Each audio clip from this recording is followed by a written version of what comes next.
Selon PricewaterhouseCoopers, le montant des actifs des 42 banques allemandes implantées au Luxembourg n'est en 2008 que de 51,6 milliards d'euros, soit 16 milliards de moins qu'en 2007.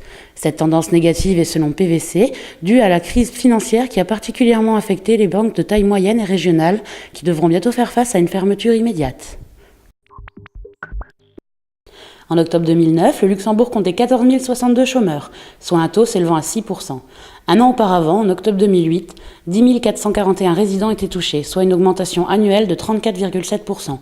Si l'on compare au mois de septembre 2009, octobre a vu le taux de chômage augmenter de 5%, soit 670 personnes de plus.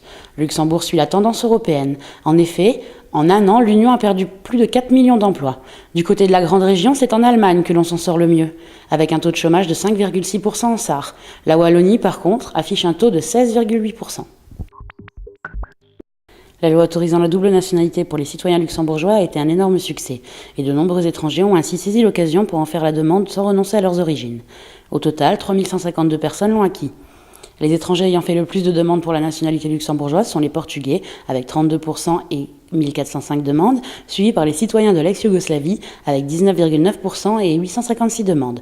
Puis les Italiens, 10,3%, les Allemands, 8%, les Français, 7,5% et les Belges, 5,5%.